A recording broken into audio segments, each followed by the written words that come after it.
This is Applied Calculus, Section 3.5, Implicit Differentiation. We begin our discussion of explicit and implicit functions before we get into differentiating them. And we've been working with explicit functions all along.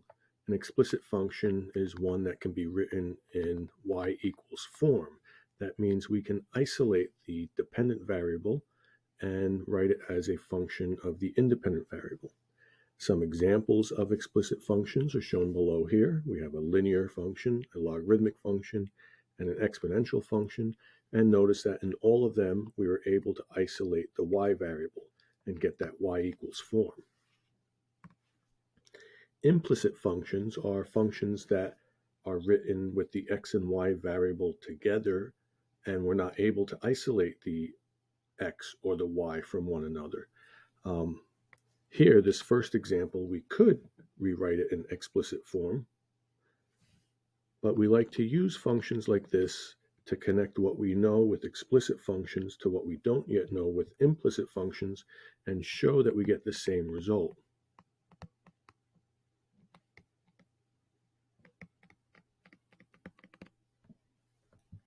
So here we're looking at explicit versus implicit, and we're going to use this example xy equals 1.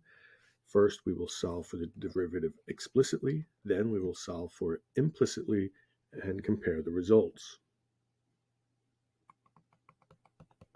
So xy equals 1, we can divide both sides by x and get y equals 1 over x.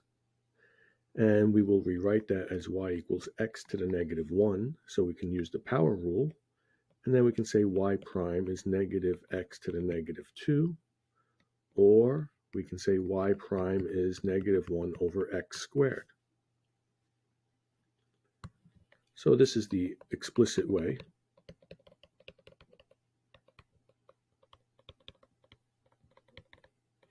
Let's do this again, but we'll do it implicitly. So we're going to take d dx of xy equals d dx of 1. And we see that we need to use the product rule here because we have the product of two functions. X is our first function, y is our second. So we'll say the first function times the derivative of the second function plus the second function times the derivative of the first function equals the derivative of a constant is 0. And what we're going to notice here is that the derivative variable does not match the function variable. So we are going to take the derivative of y like we normally would. So we have our x times the derivative of y is 1. And because we have this mismatch, we're going to follow that with dy dx. It's the variable we were taking the derivative of, y, and dx is the differentiation variable.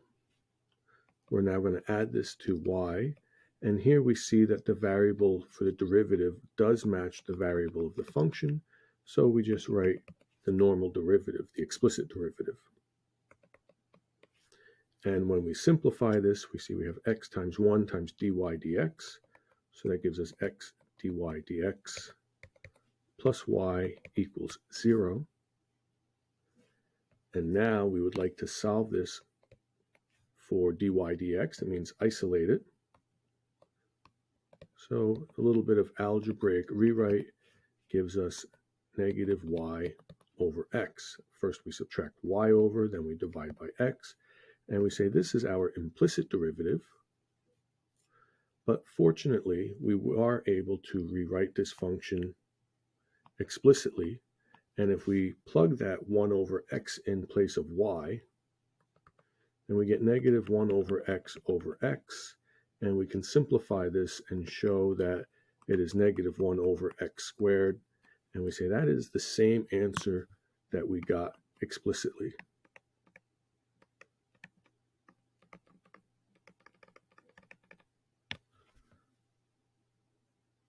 So we can't always show that we get the same derivative implicitly and explicitly because often it's not easy to get the explicit form of a function.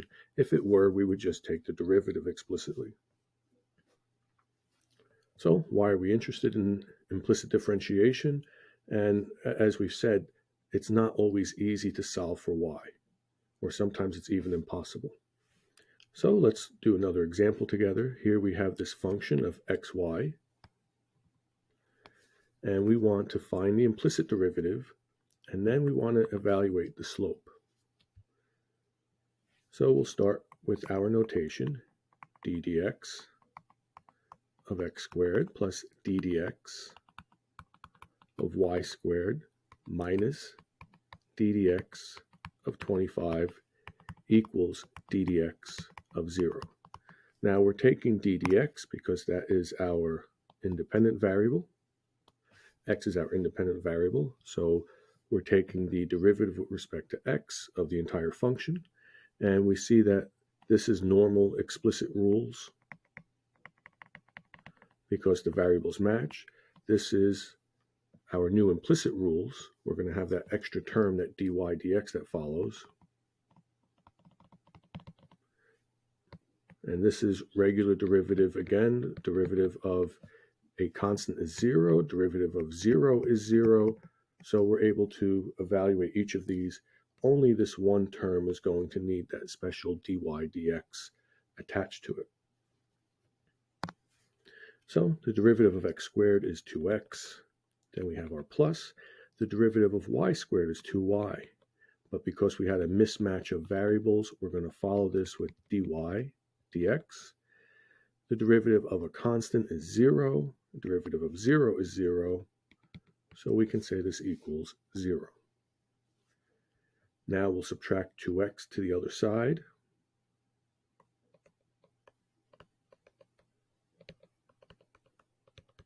And then we'll divide both sides by 2y, so we can isolate the dy dx.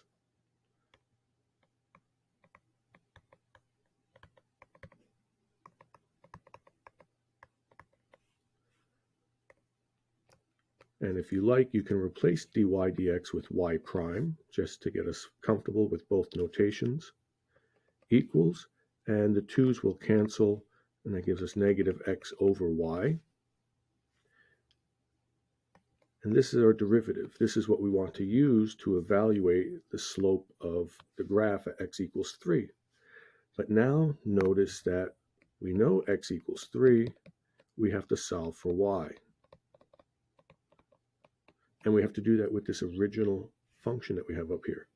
So we're going to say when x equals 3, we have 3 squared plus y squared minus 25 equals 0.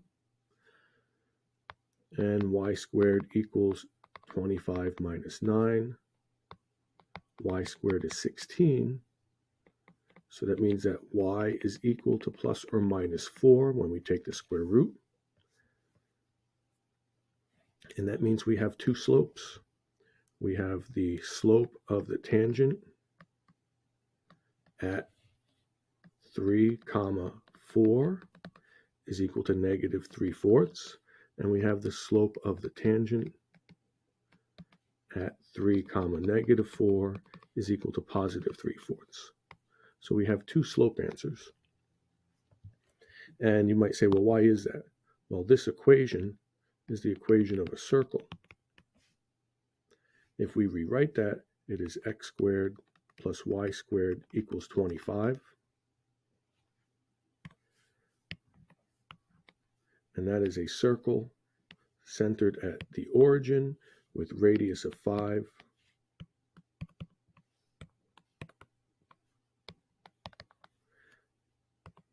And that means when our x equals 3, we have a positive or negative 4 for the y value. So we have a tangent down below and a tangent up above.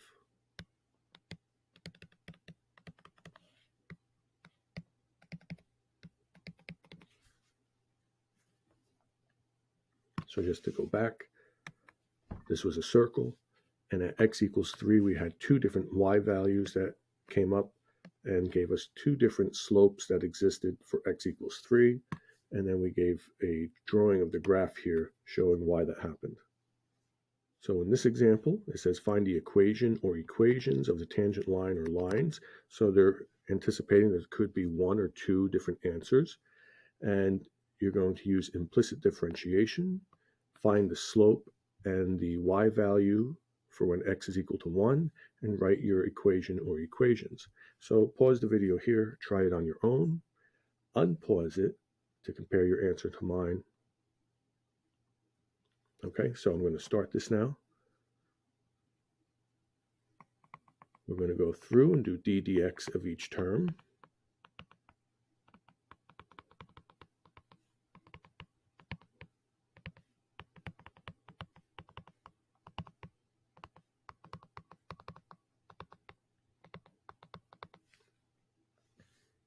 So we see we have d dx of y. That's going to be 1 dy dx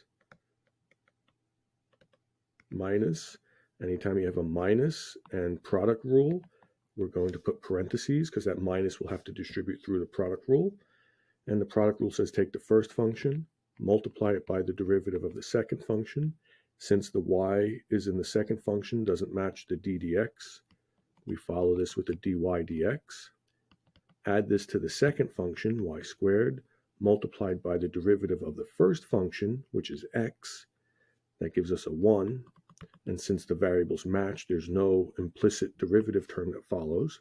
I can close it. I've finished my product rule. I'm on to the next term. The derivative of x squared is plus 2x. There's no extra term because the variables match.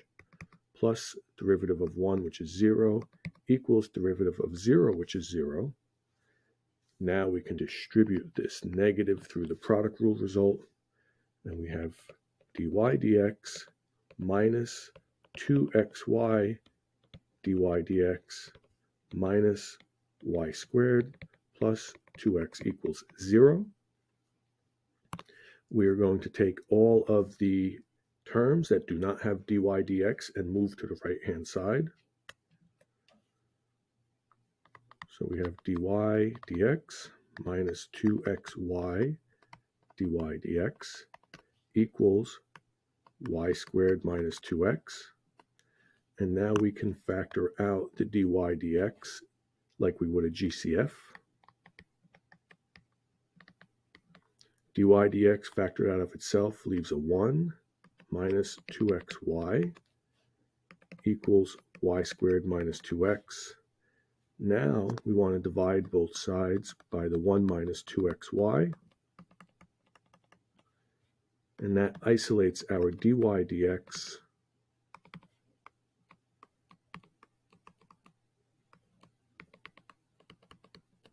and there is our implicit derivative.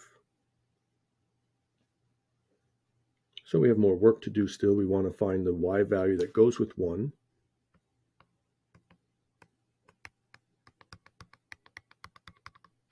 So when we plug in x equals 1, we get y minus y squared plus 1 equals 0.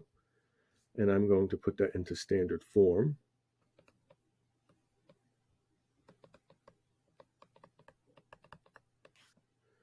And now we can divide everything by -1 to get a positive lead coefficient. And when we factor this, we have y minus 2 times y plus 1 equals 0.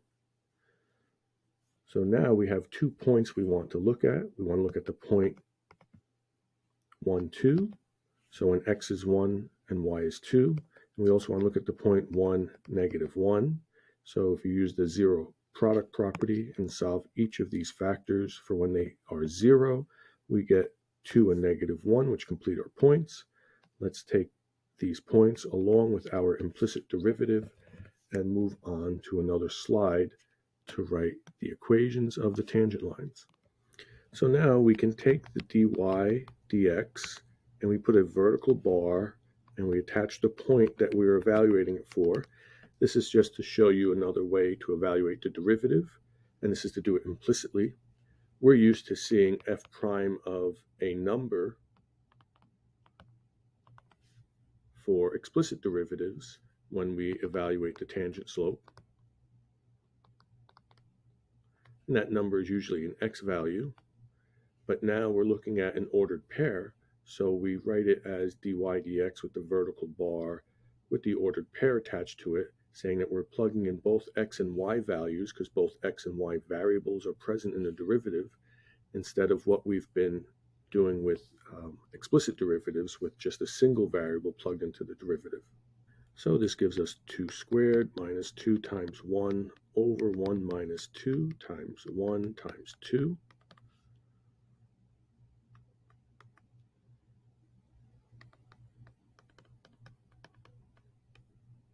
So we see that the tangent slope is negative 2/3 when the tangent point is 1, 2. Now we can use the point slope formula, and we'll plug in our y values and our slope and our x value. And this is correct for the tangent line equation if you are asked for it in point slope form, or we can rewrite it to get it into slope intercept form.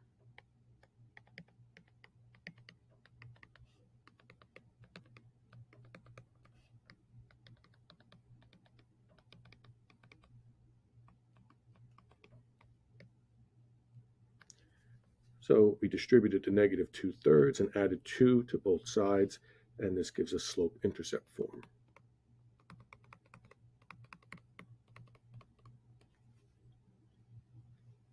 So that's one of our tangent lines. Let's do the other one that uses the point 1, -1.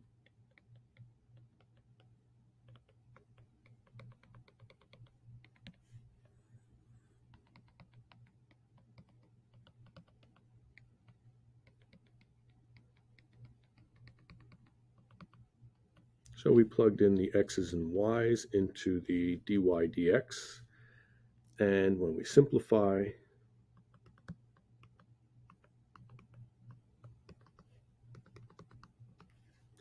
this time we get negative 1/3 as the slope, and we'll plug this into our point slope formula.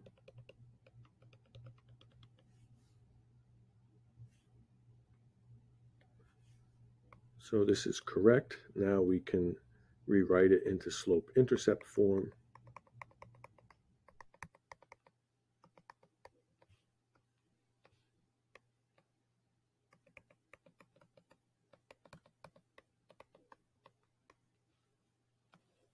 And this is our slope intercept answer for the second tangent line.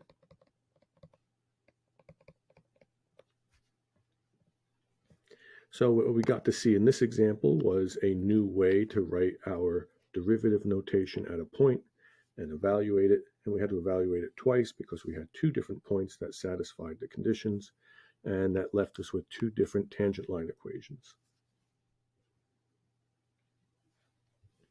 So in this next example, it's saying find x prime for the function x equals x of t, defined implicitly by the function given here. This is to start to get us adjusted to using t as the independent variable and x as the dependent variable. And we see that since now t is the independent variable, we will be taking the derivative as d dt instead of as d dx.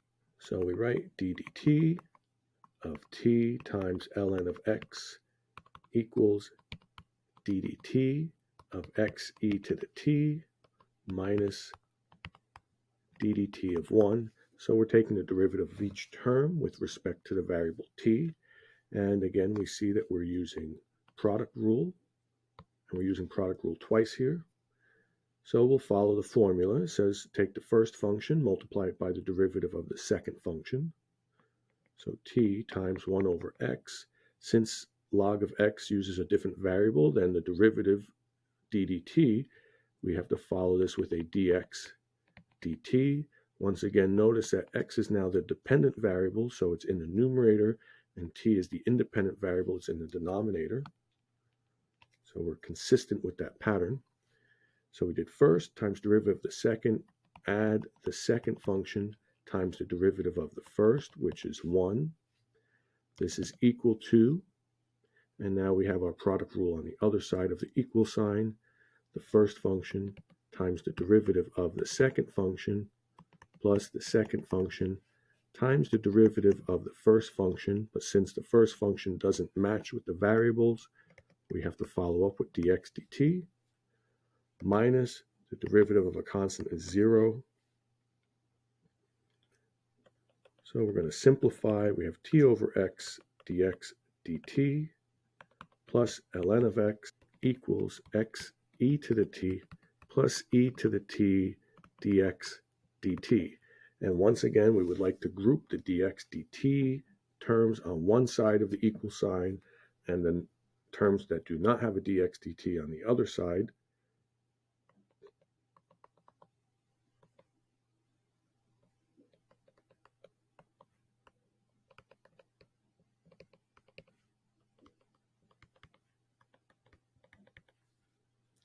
So after taking this term and moving it to the left-hand side and factoring out the dx dt, we have what you see down here below. And moving the ln of x to the right-hand side, we have what we see here on the right side of the equal sign. Now we want to get dx dt isolated, so we're going to divide by this term on both sides.